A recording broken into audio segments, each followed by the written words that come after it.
So what I really wanted to do with our headquarters, even before COVID, but even more so now, is to make it feel like our homes, my home, our store. So it's kind of like a second home. Space shapes behaviors. Behaviors create culture. And it's culture that drives results. It's why we're celebrating a century of success with business furniture. Thanks for being here as part of our 100th year anniversary and this special podcast with host Gerry Dick. Welcome to the More Than a Chair podcast. I'm Gerry Dick, very excited to be here today for this special series celebrating with business furniture 100 years in business. And this monumental occasion really centered around living the legacy. And we're sitting down with business furniture partners, clients, friends, innovators focused on the future of business. Today, I'm pleased to be joined by Mina Starsiak Hawk, the co-founder and owner of Two Chicks and a Hammer. Also, of course, the co-star of HGTV's hit show Good Bones. She's a realtor, a mother, and recently partnered with Business Furniture to open her first office space for the company, a major moment for this team that is so focused on revitalizing Indianapolis and really shining a spotlight on Indy one house at a time. Mina, welcome to the podcast. Thank you for having me. I always love chatting with you. Yeah, you are a proud Midwesterner. Yes, very sir. much so. And again, it's so reflected, which I think is very cool about Good Bones and how it shines a really cool light on Indianapolis. But how long have you been in Indianapolis? I was born in Indianapolis. Everett, Yep. yeah. Grew up on the west side, right across the street from the Colts complex. And the farthest I ever went was Bloomington for college. Yeah. And what is it about it? You really love Indianapolis, right? I do. I mean, it's population-wise, we're a big city, but it doesn't feel like that. So, love it or hate it, you know someone that knows someone that knows your best friend. It's just, it's that Midwestern thing that I think people like about the Midwest, and kind of, that's what they think of, like we're friendly and we've got cows and corn. But we actually have such a cool downtown. I mean, in the last 10, 15 years, it's just changed dramatically. So not only do you still get that really friendly feeling from everyone, you also get to do all the cool stuff that the big cities, that you think of, like New York and LA, we have all that stuff. Yeah. And again, that really comes through in the show. You've been very intentional, I think, from the beginning about putting a good light, if you will, shining a spotlight on Indianapolis. I mean, what's really important, and I think what made our show work, was the relationship not only with our production company, but with the network, and them wanting Indy to be a character in the show. So, there's something in every episode where I think a lot of the older format shows, you didn't even know where they were. You're like, are you in the States? I don't understand these numbers. I don't understand where your accent maybe is from. And although those were successful, I think people really like being able to pin down, this is the place. This is how much it costs to live there. These are the cool things they can do. And I could go there. I could visit there. I could move there. I mean, it's actually attainable when you watch the show. Okay, before we get in, we want to talk about your cool new space that you've moved into. But before we do, give us the latest. Give us the scoop on what's new on Good Bones and all the projects, because I think you're working on multiple projects. Yeah, so we are painfully behind on season 7 due to a slew of COVID materials and just terrible contractors. But we're rocking and rolling. Hopefully, that's still going to be airing in June. We started filming season 8 about a month ago. So it's just full steam ahead. And I am days away from finishing the spinoff, Good Bones Risky Business, that's just really cool, much different film style. It's more kind of like Cops style. They filmed literally everything I did and said. So I think it's going to be a little bit more edgy take on what they usually see on Good Bones. And then, on top of that, we've got the store that's coming up on its 2-year anniversary in June. And we finally have retail store, right? Yeah, our retail store in Bates Hendricks. Launched a kids line, Jack and Drew, after my kids, that's in there and online as well. And we finally got all settled in our forever home office, which is we just call headquarters. Very good. Well, let's talk about that because you are literally just in. Where is it located, and how did you select that location? Although we started in Fountain Square, our first permanent roots we put down were in Bates Hendricks. I bought a warehouse and a house as a package that was 2 doors down, and that ended up being our storage warehouse, which is now our store, Two Chicks Sister Co. And the house was our office, and it's now our Airbnb. But because we had kind of put our roots down there, we wanted to stay and keep everything really close. So we found pretty much catty corner, an empty lot in Bates Hendricks that was affordable, and acquired that. And that was the easy part. Then it was, a 2-year process, I'll say. Fight might seem aggressive. But, getting the floor plans made, going through the variance process and building and all of that. Well, talk about the building, because I think it's about 6,000 square feet or so in total. And how many people you have working there? Yeah, I mean, it's definitely more than we need. But what I wanted to do was build as large as was allowable and then make it not look huge. I mean, if you come to it looks like a house, and then it just goes back forever. But our biggest issue over the years is outgrowing. We outgrow every space, and we end up with storage units and all this kind of stuff. So I really wanted a large space with lots of different options. I have never in my entire life needed a conference room. I put one in here, just in case, because we would like to start taking on more client renovations. So now we have this beautiful conference room decked out with beautiful, I put office furniture in quotes because it feels like a dining room almost, kind of. And we've got offices and co-working space and a phone call room if you need a private space, and just kind of packed as much in as we could. Is there kind of a community element to it? Do you want to kind of engage the community in that? Of course. I mean, because we're so close to the store, our headquarters not only houses I think we have 11 or 12 like full-time employees, and then a few that are at the store as well.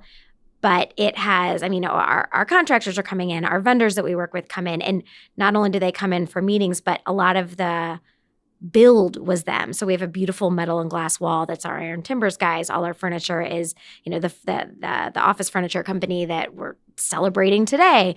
We have a beautiful mural on the wall that's a local artist. So it's all little bits of indie and the people that we've worked with for a long time. And because it's right across the street from the store, and it houses our e-com fulfillment. If someone wants something in the store and we're out of a size, we can just run across the street and get it. So it's just really nice to be able to cater more easily to people that come into the store as well. Very cool. Now, I would think, based on your background in construction and building, that the process would be easy. Was it different doing this versus the home rebuilds and all the remodeling that you do? I mean, commercial is definitely a different beast, and I got a little bit of a taste of it with the store, learning about ADA requirements, those kind of things. And it was the same with our headquarters. Just commercial code is different, and residential code is a big enough of a beast to understand in itself, and it's ever changing. So commercial code definitely was a learning curve for me and my team. Yeah. How about the work environment? Are you hybrid? Are you all in the office, a mix? I think due to just kind of necessity, a lot of us worked from home or honestly from our cars during COVID. But we don't really have the type of business where you can be super functional from home. You could maybe have a 1-day office day at home, but our employees are all on site every day, checking on properties, taking pictures, running materials, gathering content. So even our social media marketing team of one is always out on site. So what I really wanted to do with our headquarters, even before COVID, but even more so now, is to make it feel like our homes, my home, our store. So it's kind of like a second home. Right. You come in, it's comfortable. You can pick a couch. You can sit at the dining table. You can, sit in your office if you need privacy. But it's got a little bit of everything. That you mentioned home. You say you look at it, it's a home. Yes. You really are trying to engender that home feeling, especially as we get into a post-COVID environment, to make it kind of like a home. Right? Yeah, and the area we're located in is very it's mixed use area. Along East Street, there's commercial and residential. A lot of the residential is zoned commercial because someone waved a wand, a decade ago and did that. Right. So we were very purposeful in the design of the outside of the property. So it looks like a house, but serves our commercial needs really well. And it just fits in. Are you and the team more collaborators or more just kind of head down, It's a little bit of both. Ahead, yeah. And I think one of the things that I kind of always felt, but I think a lot of people romanticized being able to work from home, and then they had to do it, and it can be very challenging, particularly if you have children. Right. And I kind of always felt the importance of so much organic progress happens when you're in a room with people. So I'm working on something, let's say I'm working on a spec sheet for a house, and I'm stuck on a lighting package, and MJ is sitting out in the common area. I can be like, MJ, come in here, help me work through this, and we can work through it in 3 minutes. Whereas if I was stuck on a lighting package and I had to send him an email and I was like, this is kind of what I'm thinking, and he'll send me 3 options, and I won't, it takes a day to come to a decision.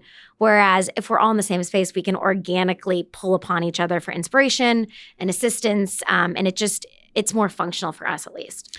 Yeah, people talk a lot these days about culture, company culture. Is there a culture that you have that you can describe? Definitely. Yeah. Finley and I, who's my chief of staff, we're actually just talking about this yesterday because we're looking for an in-house bookkeeper. And the biggest challenge in hiring, I think, across the board for us is that culture fit, because we're a weird beast.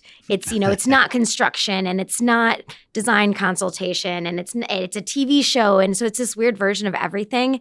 And we have across the board, different ages and, single, no kids. We have everyone, but you have to have that type of personality where when we don't get the phone call that 30 doors have been delivered, we all go. And we unload the doors. I do it. Over the weekend, I was installing sod and tilling a yard with I have 2, higher level executives. We were doing it. So you really have to have that kind of intestinal fortitude, I think, to be a good culture fit with 2 chicks. We're definitely a little rough around the edges. Yeah. Now, how about, do you feel a pressure really to keep everybody connected? I mean, during COVID, it was, yes, very challenging. Hard to make people feel connected, feel like they were invested in what they're doing, because we weren't seeing our projects every day, and they weren't seeing the progress every day. Everyone was just kind of operating in a bubble. So it was very hard to feel motivated once you got past the romanticized, I caught up on all my emails portion of the day. Yeah. How about COVID? Because you mentioned during COVID, the challenges that presented, just from a supply chain, all kinds of things that had to be a real impact on your business. There was definitely the big picture supply chain issues that I think almost all industries were facing. But from a labor point of view as well, everyone was stuck in their homes. So we're all looking at the things that they'd hated forever, but they weren't staring at 40 hours a week. And they wanted to do all those. So not only were the bigger builders feeling the pain, now we don't have massive companies. We're, using small subcontractors, our tile guy, and they were booked out months and months because of all these smaller home renovation projects. So it was challenging to find labor, materials. We were building cedar fences. Our neighborhoods do not merit cedar fences, but there was no pine. Wow. So we didn't have a choice. Mm-hmm. I know you're selective when it comes to partnerships. For the office, when it came to selecting that furniture partner, what was the thought process in selecting business furniture? My goal going into college, post-college, for my career was to have a job where I could wear yoga pants and a hoodie. And I think that's kind of, crept into every aspect as my company's grown. And we were looking at other, office furniture companies, and I was like, that's a crappy pantsuit. That's what I've been trying to avoid my whole life. I don't want that. It was like the big, bulky, dark wood, or completely plain with no personality. It just felt very, very cookie cutter, very uninspirational. And then when we were presented with the opportunity to work with these guys, you walk into their showroom and it doesn't feel like an office furniture showroom. It feels like a house furniture showroom almost. Mm-hmm. It's beautiful, and all the pieces are very functional. So it worked. It fit. Yeah.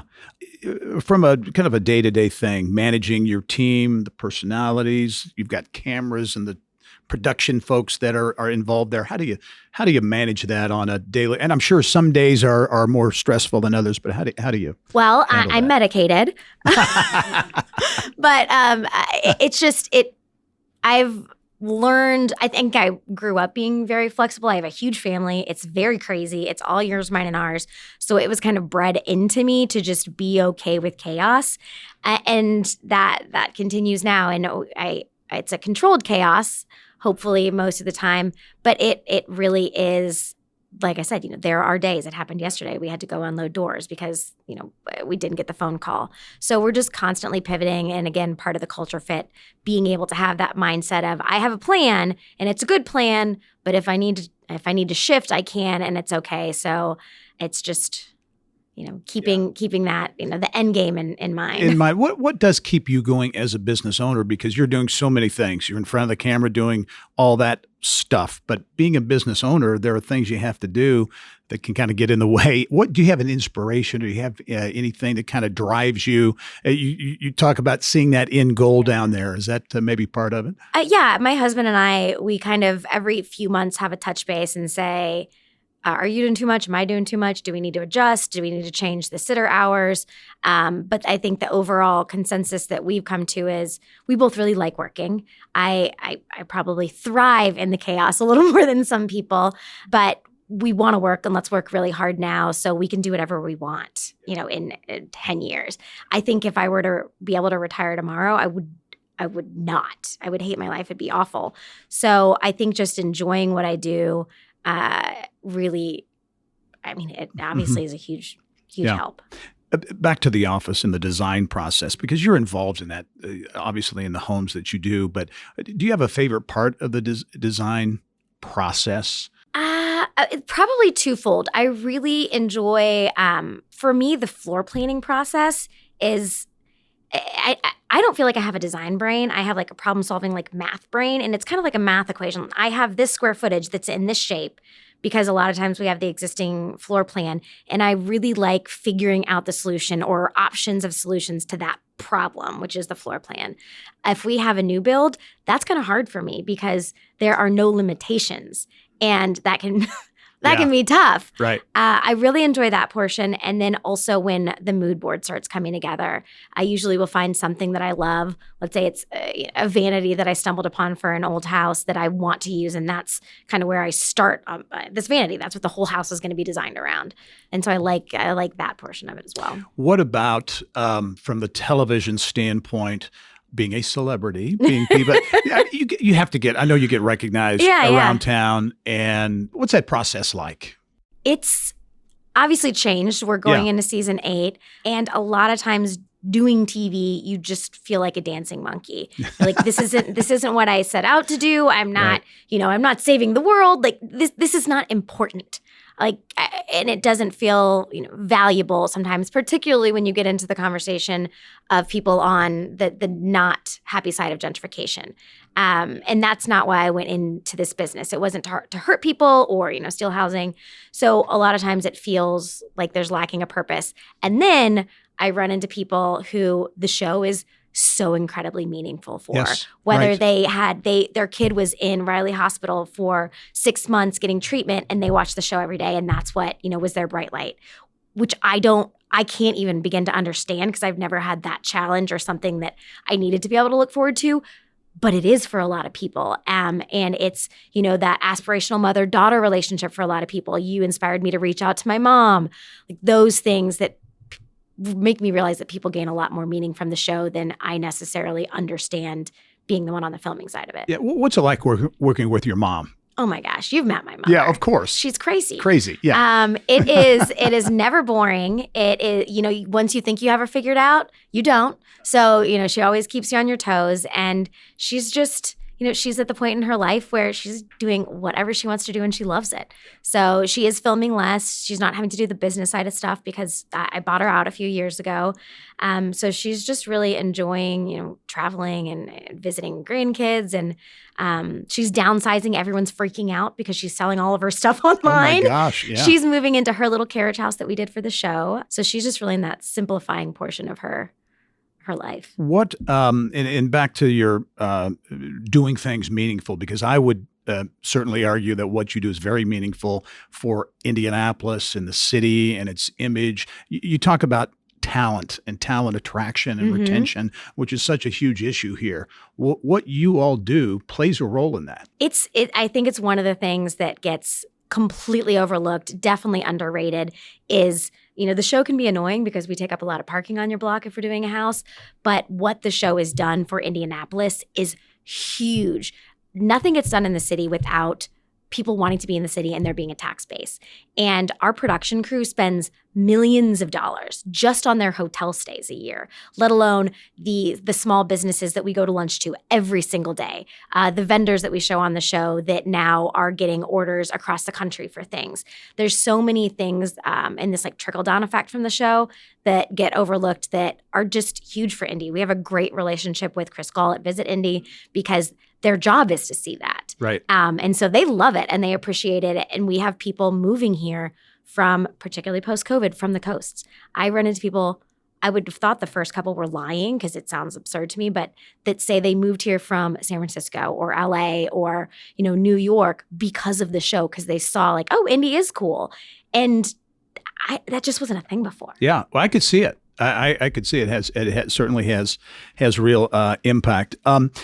I just thought when you talk about the taping here and the shoots here, the legislature, and I don't know if you guys were involved or at least observing, but approved some incentives. Yes. Does that impact you? And again, incentives for movie production, digital production that have been talked about for a long time to help some of these. It's huge. And I think a lot of people also don't realize that the cities that seem to have, like, why are there so many shows in Atlanta? Because they get tax breaks to produce shows there, or they make it easier for them to produce shows because it's very difficult to actually do.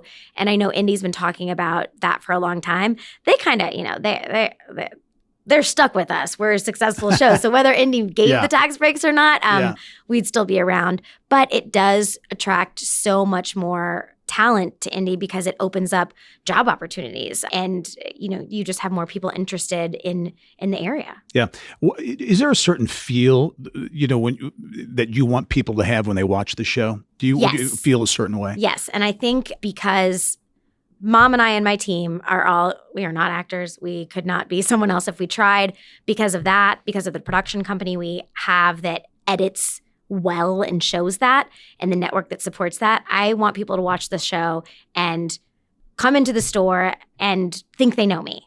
And they do. It's not all of me, but that's me. That's Austin. Like, by watching the show that you could run into Austin on the street and chit chat with him and give him a hug, and he's going to be that person. I've had the opportunity, just being in this world now, to meet people, and my dreams are crushed. They are not who I hoped they would be. Right. And that's just the most tragic thing in the world. Like, they're not, your hero is not your hero.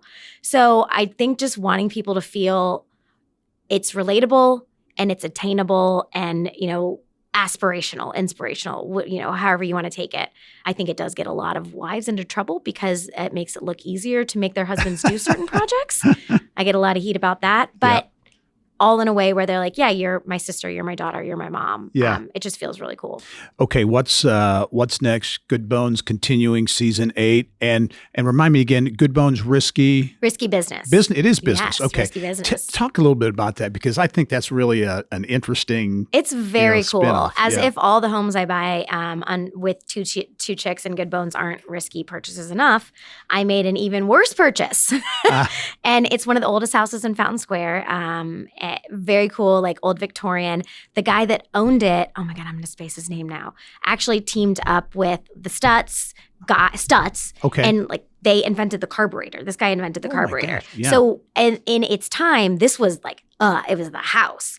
And it, has been chopped up and squatters, and it was eventually caught on fire. And then I bought it. And so it's 6 episodes about this whole house, which is 6,300 square feet. It's the main house and then 2 carriage house apartments. There's a speakeasy. It's just really, really cool. And having the season about one house, we get into a lot more of like the nitty gritty that you kind of have to gloss over in Good Bones. And again, so very different. Very different. Yeah. When I say cop style, I mean the second they see me, they had a person. we don't have this in good bones, that lived on site, not lived because there was no toilets or running water, but he was there from sunup to sundown in case I showed up with a camera filming everything. There was nothing that didn't get caught. There were things that I tried to not have on camera actively. That was particularly a bit of a blow up where I left set and shut the camera off that was on my dashboard and forgot there was one in the back seat. And there was crying and yelling and a phone call to my contractor and then another more crying and yelling.